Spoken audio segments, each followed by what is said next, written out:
કેશોદના આઝાદ ક્લબમાં કૃષ્ણ રાસ ગરબી મંડળ દ્વારા નવરાત્રી મહોત્સવની ઉજવણી શરૂ કરવામાં આવી છે।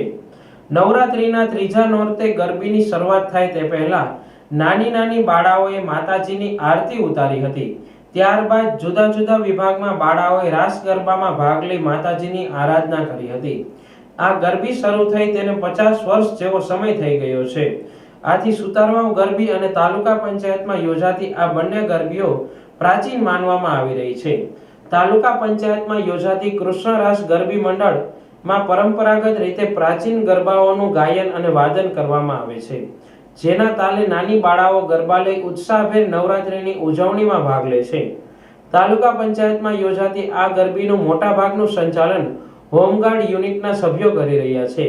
આ ગરબી મંડળનું સંચાલન એડવોકેટ વિરમભાઈ કરંગિયા, અશોકભાઈ ભટ્ટ, વિપુલભાઈ પુરોહિત, સંદીપસિંહ રાયજાદા, વીડીભાઈ સહિતનાઓ કરી રહ્યા છે। આ ગરબી મંડળમાં શિક્ષક નારાયણભાઈ સોલંકી, દક્ષાબેન ત્રિવેદી સહિતની ટીમ સેવા આપે છે। દાતાઓના સહયોગથી આ ગરબીનું સાતત્ય જળવાઈ રહ્યું છે। આ ગરબીમાં ભાગ લેતી બાળાઓને દાતાઓના સહયોગથી દરરોજ નાસ્તો આપવામાં આવે છે અને નવરાત્રી પૂર્ણ થતા બાળાઓને ભોજન, પ્રસાદ અને ઇનામની લાગણી કરાવવામાં આવે છે। આ ગરબીનું સંચાલન પરેશભાઈ ત્રિવેદી દ્વારા કરવામાં આવી રહ્યું છે।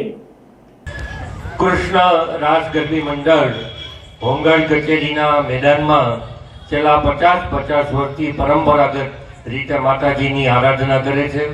મિત્રો, આ ગરબી મંડળ ખૂબ સરસ રીતે પ્રાચીન પદ્ધતિ પ્રમાણે ગાયન, વાદન અને દીકરીઓને લાવણી સાથેનો કાર્યક્રમ કરતું હોય છે અને ગરબી મંડળ પોતાના કાર્યકરો થકી સ્વનિર્ભર થઈ અને કામ કરે છે। તો આ કૃષ્ણ રાસ ગરબી મંડળ એ કેશોદની એક આગવી પરંપરા અને પ્રાચીન ગરબીનું પ્રતીક બની રહ્યું છે। તો આપ સૌ કેશોદ નગરવાસીઓને આ ગરબીએ પધારવા અમારું હૃદયપૂર્વક આમંત્રણ છે। વિશેષ આભાર કૃષ્ણ રાસ ગરબી મંડળ પોતાના દાતાઓ, સહયોગીઓ અને જે નાની મોટી રકમ માતાજીની ભેટમાં આવતી હોય એના દ્વારાનું સંચાલન કરતી હોય છે। ફરી એક વખત આપ સૌના આભાર સાથે પ્રિન્ટ મીડિયા, ઇલેક્ટ્રોનિક મીડિયા અને મારા સ્નેહી મિત્ર પ્રવીણભાઈ કરંગિયાને પણ હૃદયપૂર્વક આવકારું છું અને ગરબી મંડળ વતી આપ સૌને જય માતાજી, બોલ મારી અંબે।